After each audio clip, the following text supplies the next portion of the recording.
Very frankly, if I would say, ഞാൻ ഒട്ടും prepared അല്ല, because till this point I only know two words. ഒന്ന് തീഷ്ണത അല്ലെങ്കിൽ തീ, രണ്ടാമത്തേത് വിശുദ്ധി. Okay, so the two words I have is, I'm underprepared, but I do have two words. One is fire, Tishnada. The other is, sorry, what was it?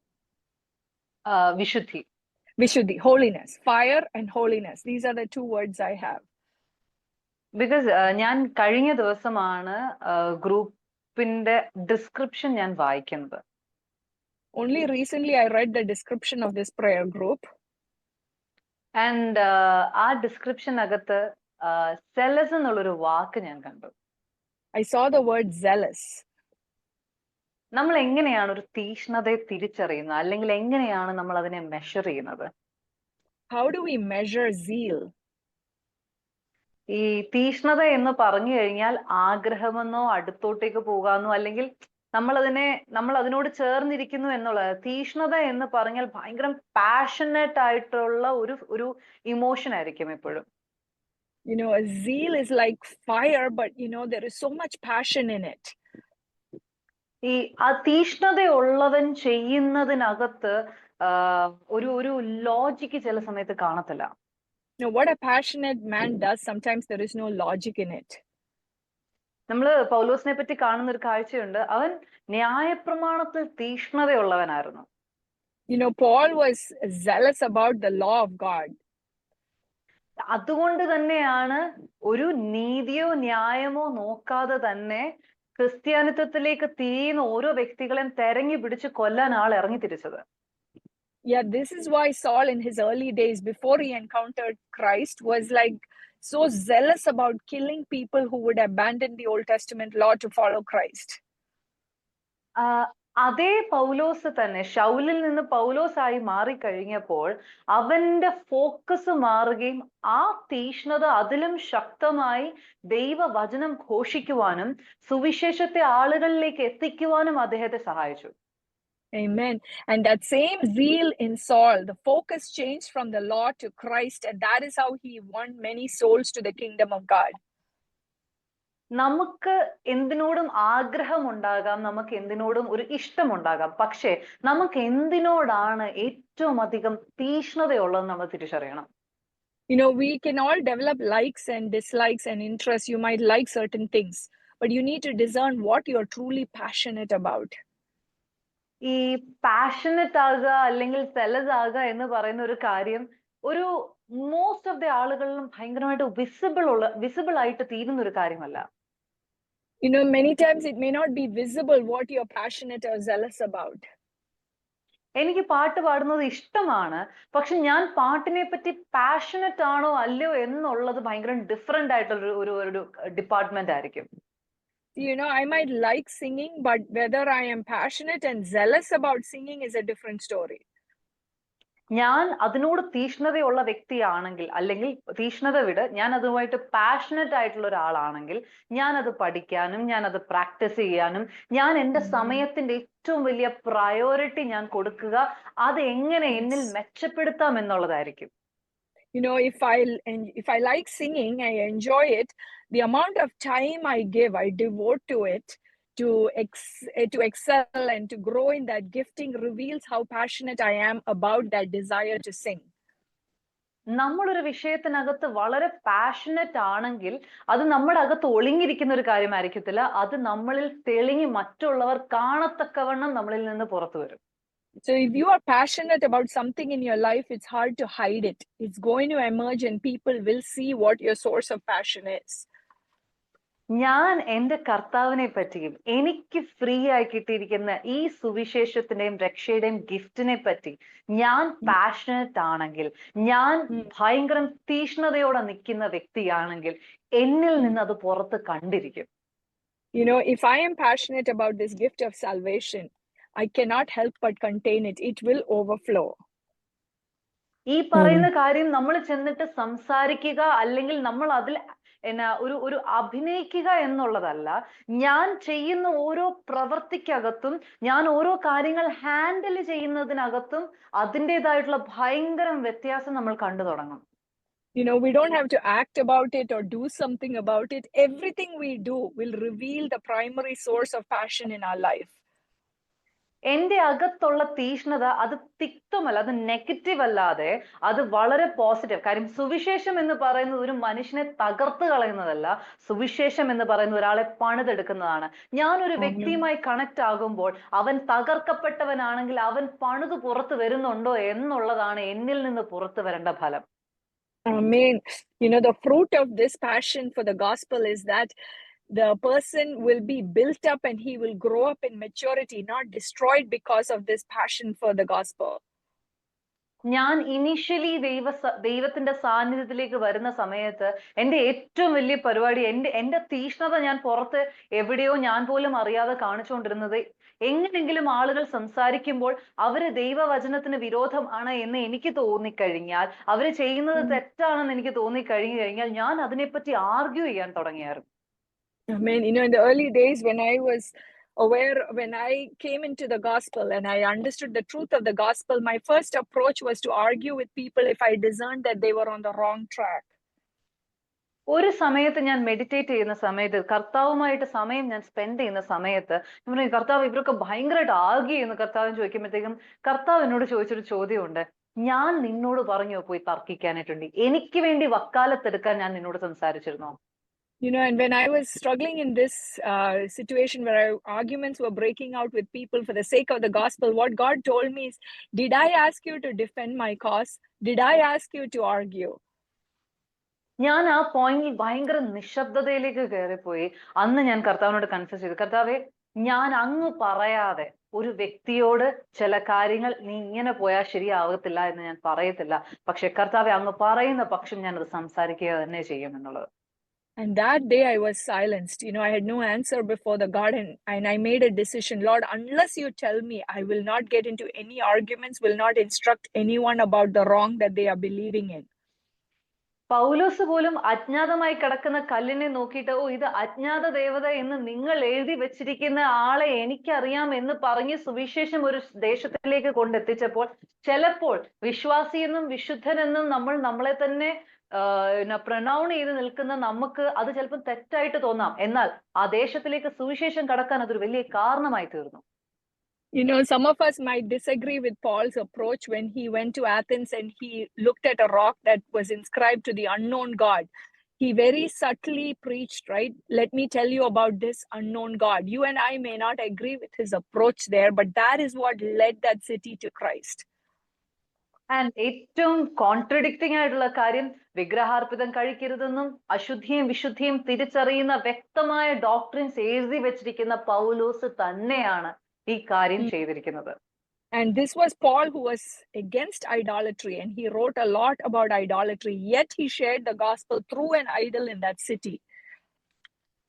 എന്നെ ദൈവം എന്താണ് ഏൽപ്പിക്കുന്നത്, ദൈവം എന്നെ എങ്ങനെയാണ് കാര്യങ്ങൾ ഏൽപ്പിക്കുന്നത് എന്നുള്ളതിനകത്താണ് കാര്യം. അതിനകത്താണ് ഞാൻ തീഷ്ണത കാണിക്കേണ്ടത്. I need to be zealous about whatever the Lord has entrusted unto me.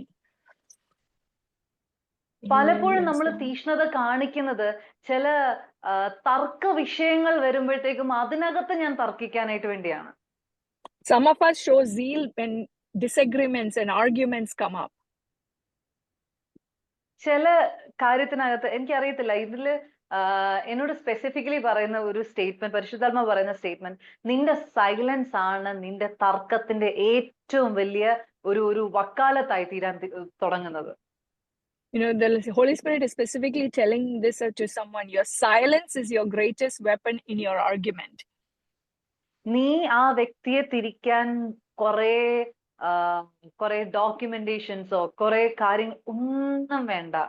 നീ മിണ്ടാതിരുന്ന് തുടങ്ങുമ്പോൾ നീ മിണ്ടാതിരുന്ന ദൈവം ആരെന്ന് അറിഞ്ഞുകൊള്ളുവെന്ന് പറയുന്ന ദൈവത്തിന്റെ വചനം അവിടെ ഭയങ്കരമായിട്ടും ഫലിക്കുവാൻ തുടങ്ങും. When you stay silent, you have tried a lot. That person you're trying to convince, it's your silence that's going to win the battle. The word will do its job when you choose to stay silent. Amen. Thank you, and Lord. ഇങ്ങനെ മിണ്ടാതിരിക്കുക എന്ന് പറയുമ്പം അത് ഭയങ്കര easy ആയിട്ടുള്ള കാര്യമല്ല, അത് ഭയങ്കരം പാടാണ്. നമ്മൾ പരിശുദ്ധാത്മാവിൽ വിധേയപ്പെട്ടിട്ടില്ല എങ്കിൽ പറയുന്ന ഓരോ വാക്കുകളും നമ്മളെ ട്രിഗർ ചെയ്യാൻ തുടങ്ങും. അത് നമ്മളെ ആദ്യം ഇങ്ങനെ ഉത്തേജിപ്പിച്ചുകൊണ്ട് തന്നെയിരിക്കും. Amen. And let me tell you, it's not easy to be silent. Every word that is spoken will just cause so much unrest in you that you will want to argue back. ഇങ്ങനെ മിണ്ടാതിരിക്കാൻ ഒരു കൃപ ചോദിച്ച് അത് easy ആകുന്നത് എപ്പോഴെന്ന് ചോദിച്ചാൽ, ഞാൻ പരിശുദ്ധാത്മാവിൽ completely controlled ആയി തീരുമ്പോൾ, പരിശുദ്ധാത്മാവിനാൽ കംപ്ലീറ്റ്ലി ഗൈഡഡ് ആയിട്ട് തീരുമ്പോൾ എനിക്ക് വരുന്ന സൈലൻസ് അതെനിക്കൊരു പ്രശ്നമല്ല, അതൊരു വിധേയത്വമായി തീരും. Amen. You know, that silence that we get when we are completely, it's a grace gift. When we ask the Holy Spirit and He imparts that grace gift to be silent, it is because we are completely controlled and led by the Holy Spirit. ഞാൻ എൻ്റെ teenage പ്രായത്തിൽ ഞാൻ സ്കൂളിലേക്ക് പോകുമ്പോൾ, എൻ്റെ വീടിനടുത്തു നിന്നുള്ള ദൂരത്തേക്കുള്ള സ്കൂളിലേക്ക് എനിക്ക് അഡ്മിഷൻ കിട്ടി. ഞാൻ പോകുമ്പോൾ എൻ്റെ അപ്പൻ തന്ന ഒരൊറ്റ വാചകമായിരുന്നു എനിക്ക് ഉപദേശമായിട്ട്, എടാ മോനെ, നിന്റെ അടുത്ത് ഒത്തിരി പേര് വന്നിട്ട് ആവശ്യമില്ലാത്തത് പലതും പറയുന്നതായിരിക്കും, നീ മിണ്ടാതിരിക്കുന്നതാണ് നിന്നിൽ നിന്ന് വരാൻ പോകുന്ന ഏറ്റവും സ്ട്രോങ്ങസ്റ്റ് ആയിട്ടുള്ള മറുപടി എന്നുള്ളത്. Once in my teenage years, I got an admission to go to a school that was far away from my home. And the best advice I got from my dad is, people are going to ask you a lot of questions along the way. But to be silent is the greatest thing you can do. And ഞാൻ അന്ന് അതിന് അതെങ്ങനെയാ ശരിയാകുന്ന കാര്യം, teenage പ്രായത്തിൽ നമുക്ക് എല്ലാത്തിനോടും പ്രതികരിക്കുക എന്നുള്ളതാണല്ലോ ഏറ്റവും വലിയ നമ്മുടെ ഒരു പ്രത്യേകത. ആ സമയത്ത് ഞാൻ ആലോചിച്ചത് എങ്ങനെ ഫലിക്കാനായിട്ട് വേണ്ടിയാ. പക്ഷെ ഒരു പ്രാവശ്യം ഒരു വ്യക്തി തർക്കിക്കാൻ വന്നപ്പോൾ, ഒരു വ്യക്തി എന്റെ വഴി തടഞ്ഞു നിർത്തി എന്നോട് ചില കാര്യങ്ങൾ സംസാരിക്കാൻ നിന്നപ്പോൾ, മിണ്ടാതെ ഞാൻ അവിടെ നിന്ന് കടന്നു പോയപ്പോൾ ആ സൈലൻസിന്റെ പവർ എന്താന്നുള്ളത് ഞാൻ ശരിക്കും അവിടെ വിറ്റ്നസ് ചെയ്തു. You know, even though I doubted that good counsel I got from my dad, I wondered as a teenager, it's not easy to be silent, right? But there was a time somebody even blocked my way and pulled me into an argument. But when I silently walked past that person, that's the day I realized the power of silence. മിണ്ടാതിരിക്കുക എന്ന് പറഞ്ഞാൽ നിങ്ങൾ week ആണെന്നോ helpless ആണെന്നോ അല്ല പറയുന്നത്. നിങ്ങളെ ശക്തനാക്കുന്നവൻ മുഖാന്തരം നിങ്ങൾ സകലത്തിനും മതിയാകുന്നു എന്ന് പറയാതെ തന്നെ ലോകത്തിന് കാണിച്ചു കൊടുക്കുന്ന ചില സ്റ്റേറ്റ്മെന്റ്സ് ആയിരിക്കും. Amen. Silence is, it is a tool that God will use you to silence the enemy, right? It is a power tool. Recognize its power. ദൈവം ഇത് ഞാൻ ഈ പറയുന്ന കാര്യം നിങ്ങൾ ഒരിക്കലും വിചാരിക്കുക എല്ലാ വിഷയങ്ങളിനകത്തും മിണ്ടാതിരിക്കാനല്ല ഞാൻ പറയുന്നത്. ഇത് ചില സ്പെസിഫിക് ആർഗ്യുമെന്റ് മനസ്സിലുമായിട്ട് അകത്തേക്ക് കടന്നു വന്നിരിക്കുന്ന ചില വ്യക്തികളോടാണ് ദൈവത്തിന്റെ ആത്മാവ് സംസാരിച്ചുകൊണ്ടിരിക്കുന്നത്. I'm not telling you to be silent in every issue of your life. This word is specific to some of you in certain issues. This is what God wants you to do. ദൈവത്തിന്റെ ആത്മാവ് നമ്മളോട് സംസാരിക്കുന്ന പക്ഷം, ഞാൻ ചില കാര്യങ്ങൾ convey ചെയ്യണം എന്ന് പറയുന്ന പക്ഷം, നമ്മൾ ദൈവത്തിന്റെ ആത്മാവിൽ ശരണപ്പെട്ട് തന്നെ സംസാരിക്കേണ്ടത് ആവശ്യമാണ്. When the Holy Spirit tells you to speak about a certain thing, you need to hide in Jesus, take refuge in the Holy Spirit and speak it. അപ്പോസ്തല പ്രവൃത്തിക്കകത്ത് പറയുന്നത് പോലെ, നീ രാജാവിന്റെ മുൻപിൽ പോയി നിൽക്കുമ്പോൾ നീ എന്ത് പറയണം എന്നുള്ളത് ഞാൻ നിന്റെ നാവിന്മേൽ പകർന്നു തരുമെന്ന ദൈവത്തിന്റെ ആത്മാവ് പറഞ്ഞിരിക്കുന്നത്.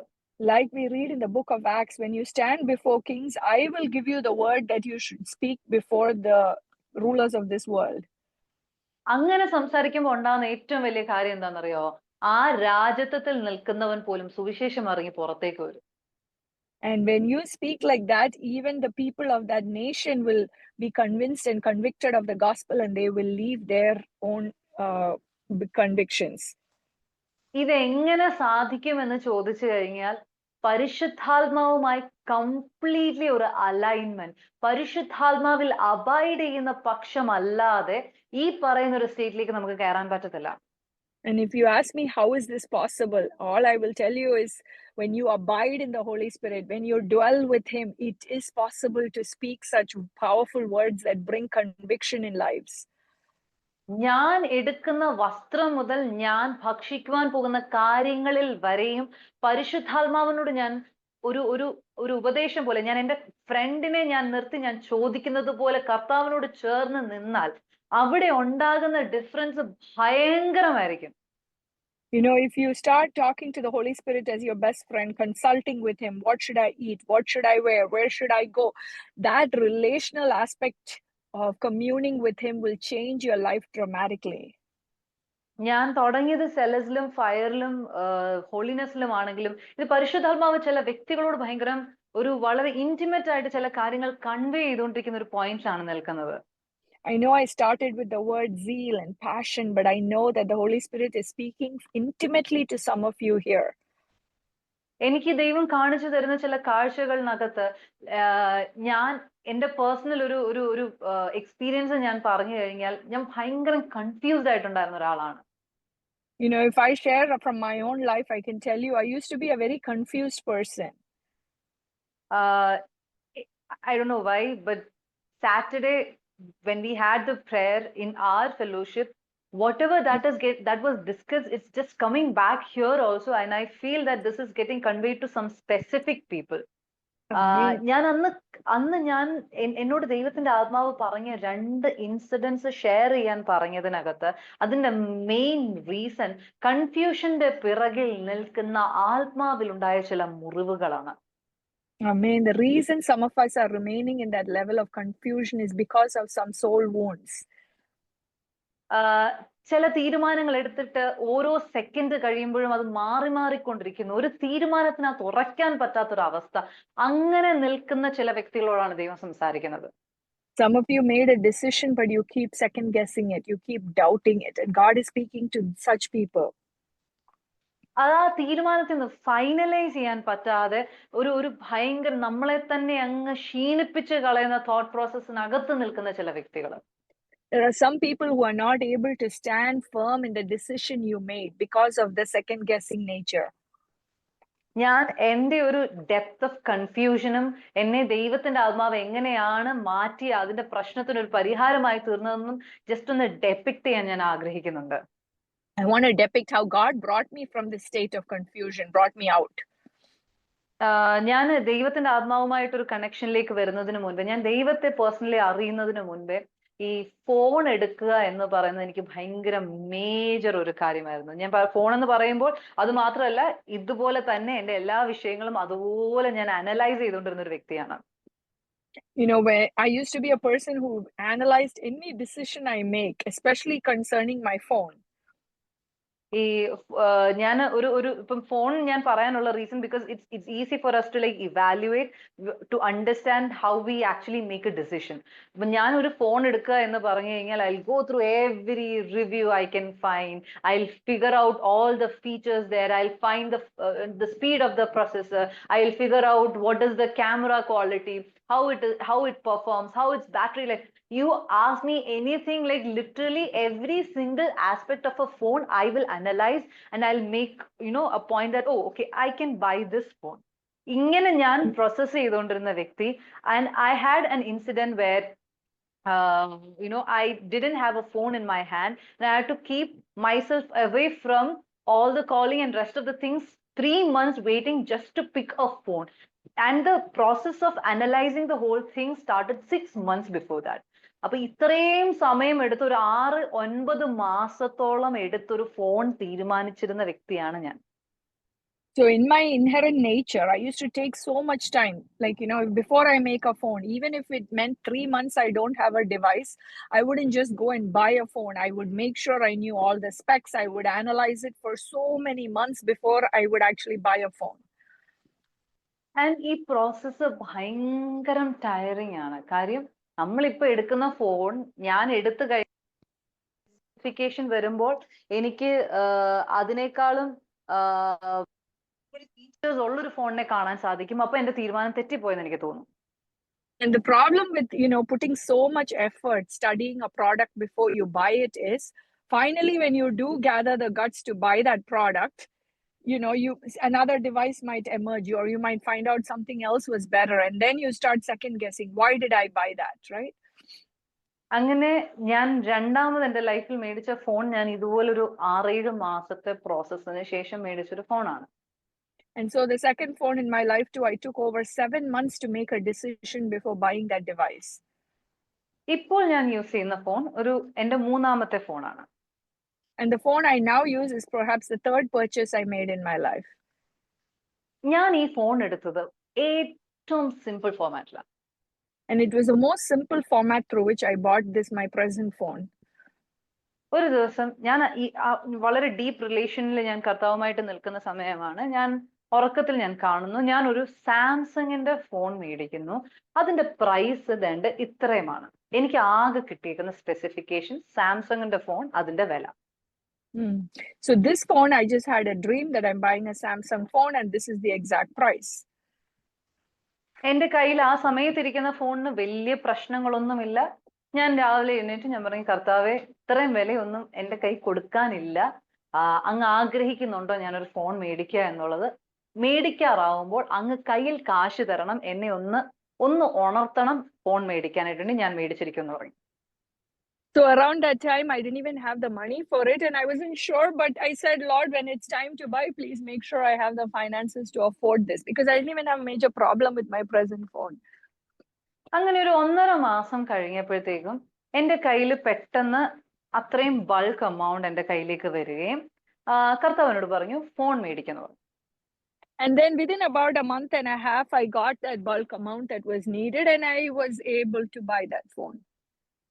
ഞാൻ നേരെ ഓൺലൈൻ പ്ലാറ്റ്ഫോമിൽ കയറിയിട്ട് ഞാൻ സാംസങ്ങിന്റെ ഫോണെന്ന് സെർച്ച് എഞ്ചിനകത്ത് കൊടുത്തു. ഫിൽറ്റർ ഞാൻ ആ പ്രൈസ് റേഞ്ചിന് കൊടുത്തു. കയ്യിൽ എനിക്ക് ഒരു മോഡൽ മാത്രം കിട്ടി. And as soon as I entered my search engine, I put the price, I put the brand, and the search narrowed down to one device. ഞാൻ ആ ഫോൺ റിവ്യൂ പോലും ഞാൻ നോക്കാതെ ഞാൻ അത് ഓർഡർ കൊടുത്തു. അടുത്ത ദിവസം കയ്യിൽ കിട്ടി. And without even looking at the product reviews, I ordered that phone and I got it in my hand. ഞാൻ കയ്യിൽ കിട്ടിയതിന് ശേഷമാണ് എന്റെ ടെക്കി ആയിട്ടുള്ള എന്റെ ബ്രദറിനോട് ഞാൻ ചോദിക്കുന്നത്, ഇത് എങ്ങനെയുണ്ട്, ഈ ഫോൺ എങ്ങനെയുണ്ട്? എന്തായാലും നെഗറ്റീവ് പറഞ്ഞാലും പോസിറ്റീവ് പറഞ്ഞാലും ഞാൻ മേടിച്ചു, എന്റെ കയ്യിലുണ്ട്. So then I asked my brother, who's a real techie, who knows about these things, what do you think about this phone? ദൈവത്തിന്റെ വലിയ കരുണയാലും കൃപയാലും എനിക്ക് വേണ്ടിയിട്ട് ദൈവം എന്നോട് കാണിച്ചു തന്ന പ്രൈസ് എന്താണോ അതേ റേഞ്ചിൽ, അതേ റേറ്റിൽ എനിക്ക് ആ ഫോൺ കയ്യിൽ കിട്ടി. And by God's grace, I got the phone at the same rate what God had shown me. അത് കഴിഞ്ഞ് ഒരു ആഴ്ച കഴിഞ്ഞപ്പോഴത്തേക്കും എന്റെ പഴയ ഫോൺ പണി തന്ന് അത് പിന്നെ ഓൺ ആകാത്ത അവസ്ഥയിലേക്കായി. And my old phone, within a week, it actually died.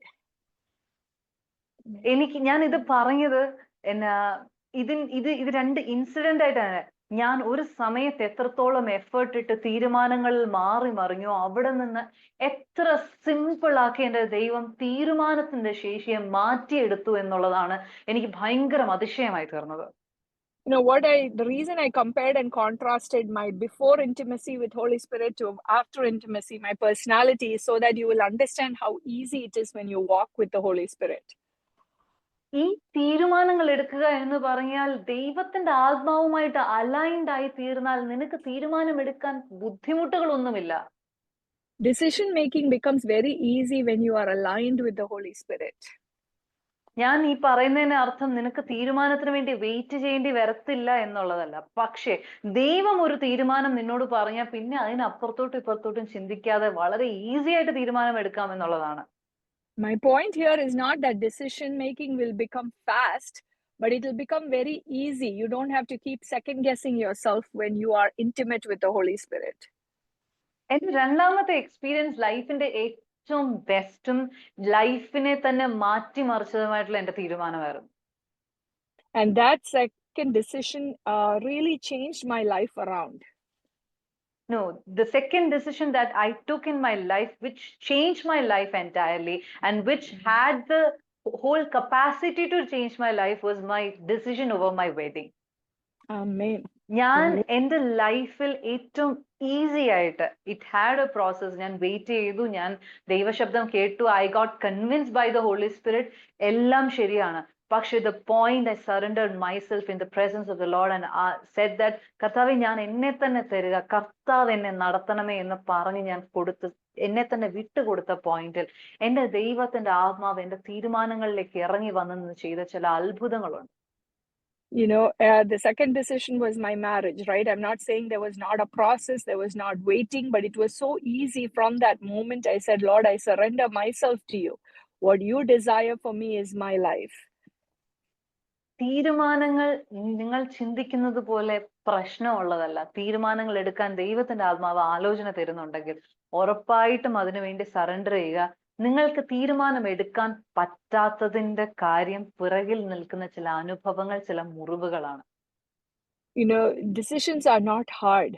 When you align and surrender to the Holy Spirit, they become easy. The reason you cannot make those decisions are because of wounds in your soul.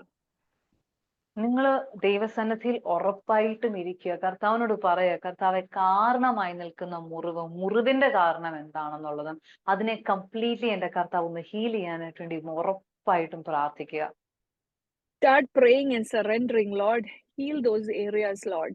Those issues that is causing this confusion in me and preventing me from surrendering to the will of the Holy Spirit. Because ഇപ്പോൾ നിങ്ങൾക്ക് തീരുമാനം എടുക്കുക എന്ന് പറയുന്നത് ആവശ്യമാണ്, അത്യാവശ്യമാണ്. Amen. Because it is absolutely essential that you make some decisions. ദൈവത്തിന്റെ ആത്മാവിനോട് ചേർന്ന് നിന്നൊരു തീരുമാനം എടുത്താൽ ഉറപ്പായിട്ടും ഞാൻ പറയുന്നു, അതിനകത്ത് നിങ്ങൾക്ക് റിഗ്രറ്റ് ചെയ്യേണ്ടി വരത്തില്ല. If you make decisions standing with the Holy Spirit, you will not have to regret it. നിങ്ങൾക്ക് എത്രത്തോളം കൺഫ്യൂഷൻ ഉണ്ടോ, നിങ്ങളുടെ കൺഫ്യൂഷനെ മാറ്റുന്ന നിലയിൽ മറുപടി തരുന്ന ദൈവത്തെ ഞാൻ അറിയുന്നത്.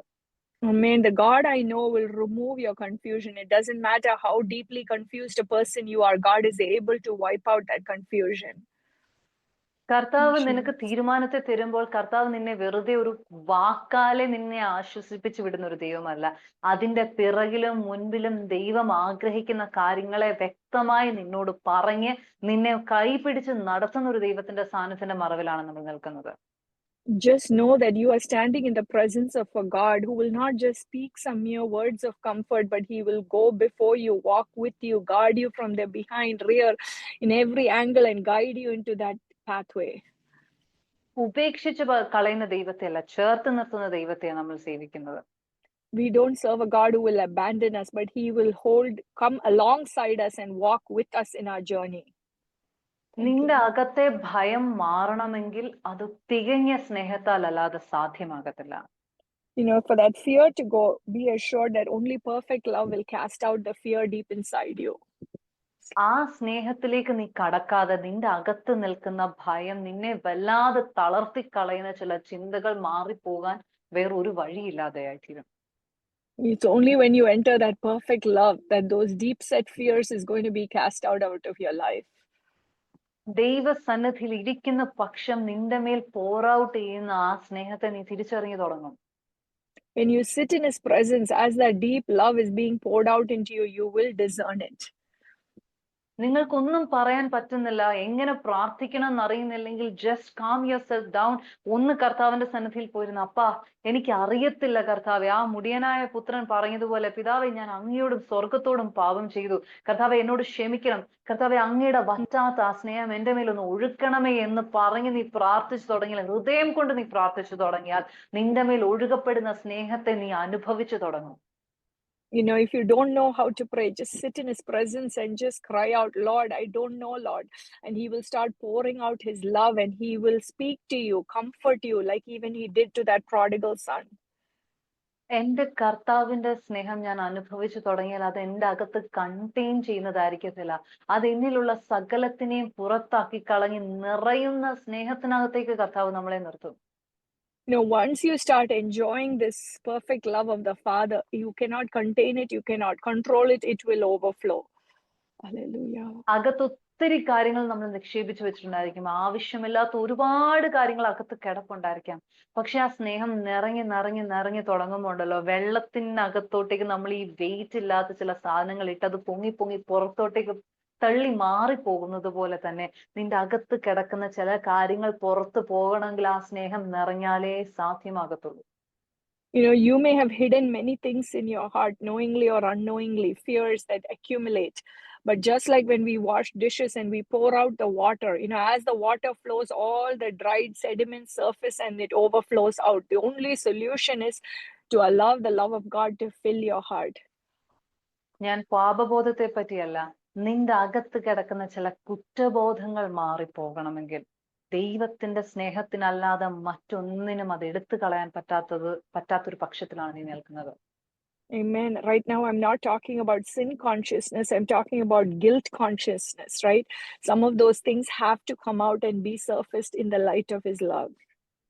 ചില കുറ്റബോധങ്ങൾ കാരണം ചില വിഷയങ്ങളോട് സമീപിക്കാനാകാതെ, ദൈവസന്നിധിയിൽ ഇരിക്കാനാകാതെ, അങ്ങനെ ഒരിടത്തും നിൽക്കാൻ പറ്റാത്ത ചില കുറ്റബോധങ്ങളിനകത്ത് നിൽക്കുന്ന, മറ്റാരും അറിയുന്നില്ല, നീ മാത്രമേ അറിയുന്നുള്ളൂ, അങ്ങനെ കുറ്റബോധത്തിനകത്ത് കിടന്ന് വലയുന്ന ചില വ്യക്തികളോട് ദൈവത്തിന്റെ സ്നേഹത്തിനല്ലാതെ Hallelujah. മറ്റൊന്നിനും നിന്റെ കുറ്റബോധത്തെ എടുത്തു കളയാൻ സാധ്യമല്ല.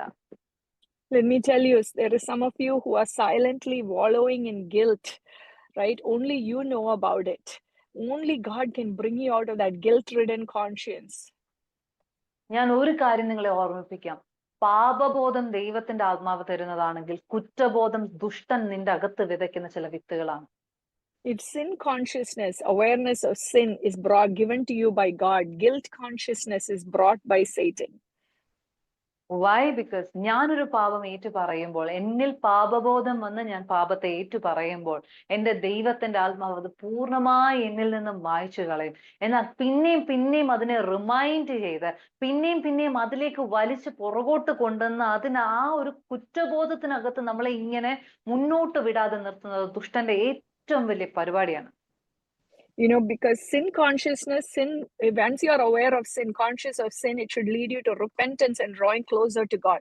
But repeated memories of sin, meaning guilt consciousness, when you are made to feel guilty over sins that you already repented, that is coming from the demonic realm.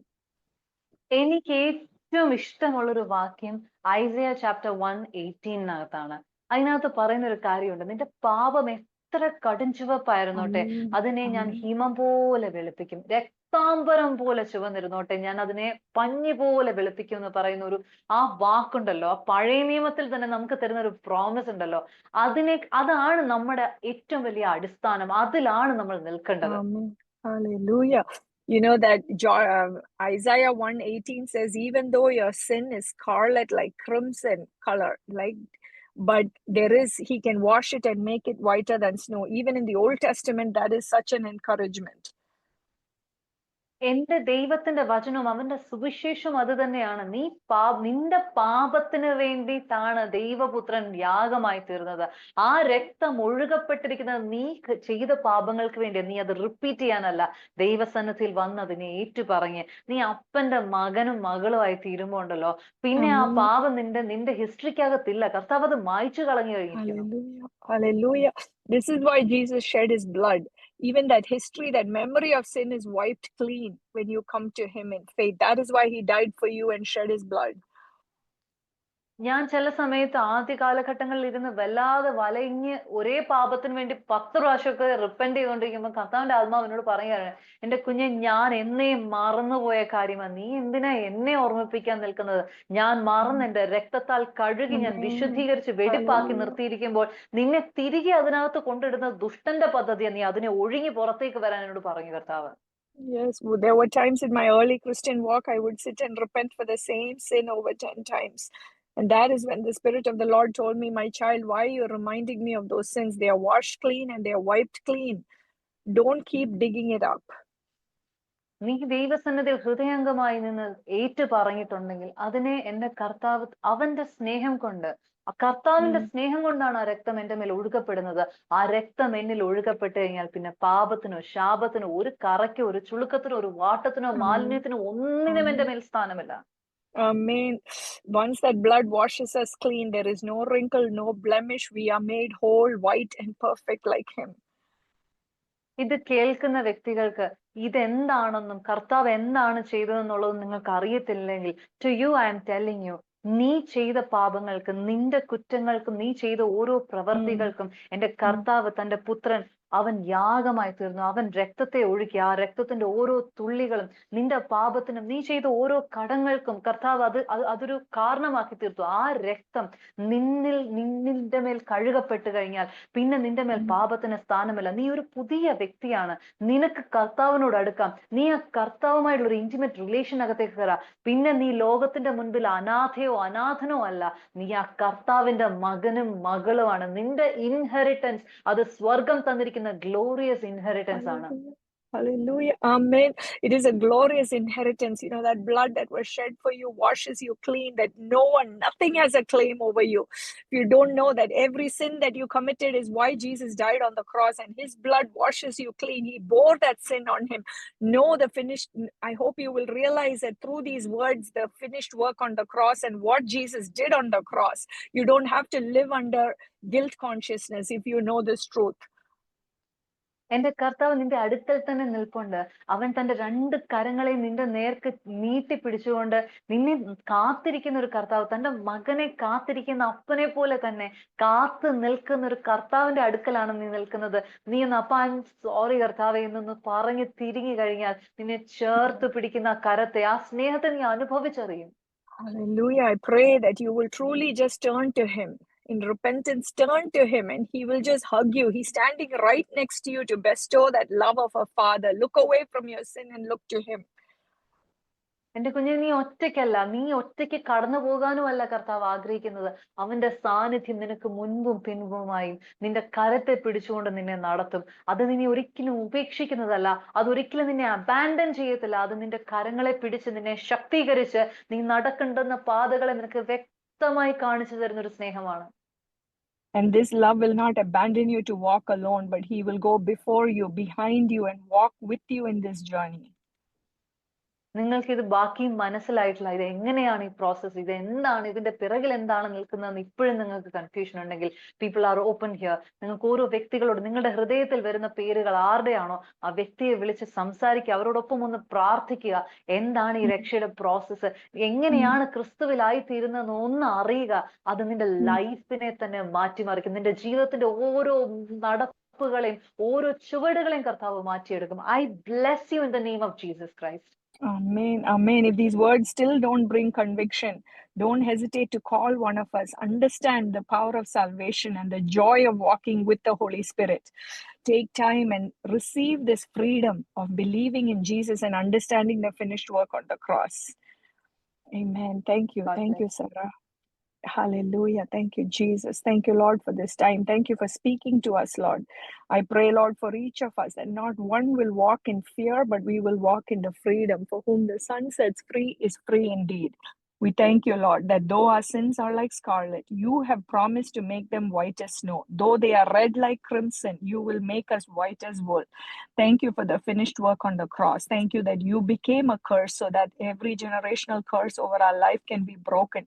You bore all our sins so we could walk in freedom. So today, Lord, thank you for your blood that washes us clean from every form of guilt consciousness. I pray that not one of us will walk in confusion, double-mindedness, but we will walk in a bold confidence, knowing that my Savior died for me.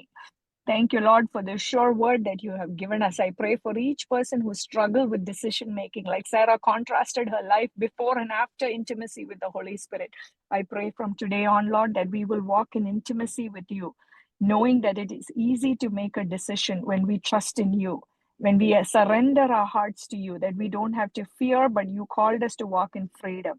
In Jesus' name we pray. Amen and amen. Amen. Hallelujah. Frankie, you want to bless Sarah and close us out? Oh, praise the Lord. Lord, we thank you. You came through again, Father. We said today was going to be different. Thank you for bringing the word through Sarah, Lord, and through Brittany too, Father. Oh, Lord, thank you so much. We thank you.